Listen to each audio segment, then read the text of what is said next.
Hi అండి. మన ఇంట్లో బొమ్మలుంటాయి గదా! ఆ బొమ్మల్ని మనము వాష్ చేసుకోవాలంటే ఈజీగా వాష్ చేసుకునే ప్రాసెస్ చూపిస్తాను చూడండి. నేనైతే ఇవి మాసిపోయినాయి, బాగా మాసిపోయినప్పుడు ఏం చేస్తానంటే పెట్టికోట్ ఉంటాయి గదా! మన పెట్టికోట్లు మనం ఎలాగో స్నానం చేసినప్పుడు ఎలాగో ఉతుక్కోవాలి. అయితే ఆ పెట్టికోట్‌లో వేసేస్తాననమాట ఈ బొమ్మలన్నీ. ఏసేసి ఒక తాడు లాంటిది కట్టేస్తాను. కట్టేసిన తర్వాత మన దిండు కవర్లు కూడా ఉంటాయి కదా మాసినటివి. ఆ దిండు కవర్లో కూడా ఒక బొమ్మ వేసేస్తానమాట. పెట్టికోట్లు అయితే చాలా పడతాయి, దిండు కవర్లు అయితే ఒకటే ఒక బొమ్మ పడుతుంది. దానికి పిన్నిస్ వేసేస్తాను మళ్ళీ బయటికి రాకుండా బొమ్మ. ఇవన్నీ వేసిన తర్వాత మిషన్లో వేసేస్తాను. మిషన్లో వేసినాక ఒక 1/2 అవర్ అట్లా లిక్విడ్ వేసి నానబెడతాను. నానబెట్టిన తర్వాత మిషన్ వేసేస్తాను. వేసినాక అది బాగా ఉతికేస్తుంది అనమాట.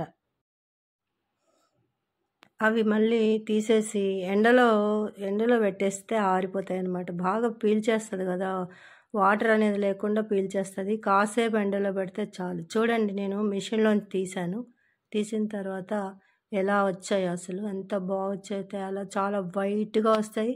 బొమ్మ కూడా ఖరాబ్ కాదు. మనం ఉతికితే బొమ్మని వాటర్ అంతా పీల్చేస్తుంది. ఉతికినప్పుడు వాటర్ అంతా పోయేసి బొమ్మ ఖరాబ్ అయిపోతుంది కదా, అట్లా ఖరాబ్ కాకుండా ఉంటుంది అన్నమాట. బొమ్మలన్నీ చాలా నీట్‌గా ఉతికేస్తది మిషన్.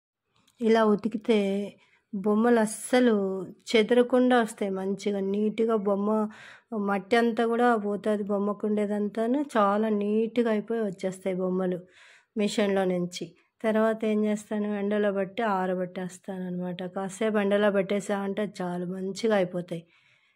ఇంకా క్యాటర్‌పిల్లర్ ఉంది, దాన్ని మళ్ళీ ఇంకొక వీడియో చేసి చూపిస్తానండి. ఇప్పుడైతే వీడియో నచ్చితే లైక్ చేయండి, షేర్ చేయండి. ఇందులో ఇంకో బెనిఫిట్ ఏంటో తెలుసా, మనము దిండు కవర్ కూడా మాసిపోయి ఉంటుంది కదా, దాన్నే యూజ్ చేస్తానన్నమాట. నేను ఉతికినది ఏం తీసుకోను, మాసిపోయిన దిండు కవర్నే తీసుకుంటాను. ఆ కవర్లో పెట్టేస్తాను. కవరు తెల్లబడిపోతుంది, బొమ్మ తెల్లగా